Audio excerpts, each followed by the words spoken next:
Comment vous interprétez l'intervention d'Emmanuel Macron hier soir? Est-ce que pour vous c'est une forme de logique ou c'est une forme de panique?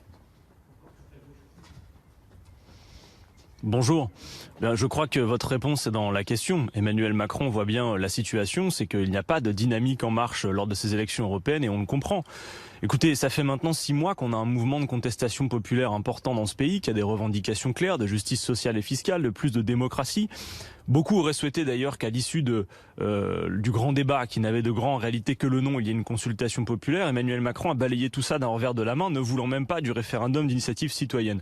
Par conséquent, il est clair que l'enjeu du 26 mai est aussi un enjeu contre Emmanuel Macron et sa politique. Je ne vois pas pourquoi il n'y aurait pas de traduction politique de cette colère. On nous annonce une élection européenne avec beaucoup d'abstention. Aujourd'hui, vous annoncez à peu près 40% de participation.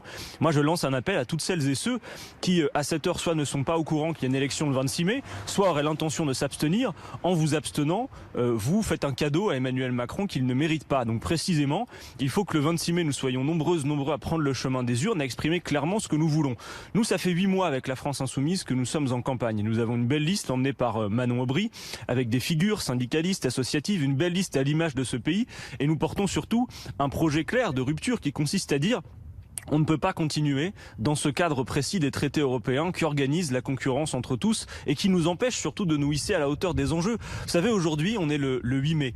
Au-delà des cérémonies et de la commémoration du 8 mai 45, ça fait 2 ans qu'Emmanuel Macron est au pouvoir. C'est la première fois qu'on va voter depuis qu'Emmanuel Macron est au pouvoir. Moi, quand je regarde et que je me retourne sur ces 2 ans, je vois non seulement combien pour beaucoup de nos compatriotes, de nos concitoyens, la vie est plus difficile, parce que vous savez, souvent les gens se disent: bon, moi j'ai pas de problème avec le fait qu'il y ait des riches, mais c'est très embêtant qu'il y ait des pauvres. Précisément, Emmanuel Macron, parce qu'il est le président des riches, a aggravé cette situation dans le pays. De la même manière, le travail reste extrêmement précarisé, la situation du chômage demeure, et puis surtout, il a été très peu question ces derniers temps d'écologie, et ça n'est pas avec les quelques revirements et les quelques annonces de communication que fait Emmanuel Macron à l'occasion de ces européennes que les choses vont changer. Nous sommes mis au pied du mur de prendre de grandes décisions, de respecter la règle verte, de faire la planification écologique. Quel temps perdu pour le pays que de poursuivre ce type de politique. Donc le 26 mai, il faut aller voter.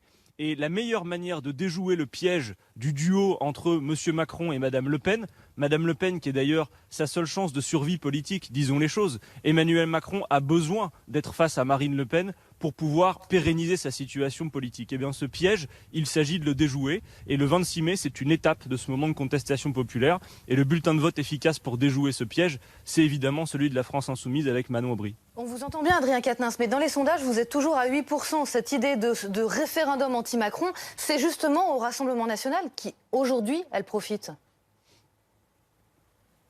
Alors d'abord, j'observe que les sondages, bon là encore une fois ce matin vous en avez publié un qui ne nous met pas à 8, mais là bizarrement vous nous citez à 8. Non, la vérité c'est que si vous regardez, il y a une dynamique de la France Insoumise qui s'observe, pour la raison que contrairement à d'autres, nous avons quelques avantages. Je vous disais à l'instant que ça fait 8 mois que nous sommes en campagne, ça fait aussi 8 mois que nous avons un programme, que nous mettons en circulation, que nous discutons avec les citoyens de ce pays. Admettez que pour concourir à une élection, avoir un programme, c'est mieux. Or, à l'heure où je vous parle, le programme de La République En Marche n'est toujours pas connu. De la même manière, nous avons un autre avantage. Nous avons des militants très engagés à qui je veux rendre hommage, qui, du matin au soir, font un travail de fourmi en porte-à-porte, vont porte après porte dire aussi que le bulletin de vote est l'arme la plus efficace démocratiquement. Parce qu'Emmanuel Macron peut ne pas voir les mouvements de contestation populaire, peut mettre la contestation sous le tapis, peut même, il l'a fait, décider de ne pas voir les gilets jaunes alors que précisément le gilet jaune servait à se rendre visible. Mais en revanche, je dis une chose à tous ceux qui m'écoutent. Emmanuel Macron ne pourra pas faire autrement que de voir le résultat des courses le 26 mai au soir. Raison pour laquelle le 26 mai n'est pas un à côté de ce qui se passe depuis 6 mois. Et puis ensuite, bien évidemment, je vous le dis, nous sommes mis au pied du mur de grands défis. Je citais la question écologique. Vous ne pouvez pas faire de politique écologique ambitieux dans le cadre de traités qui empêchent de faire plus de 3% de déficit, donc qui vous empêchent d'investir massivement.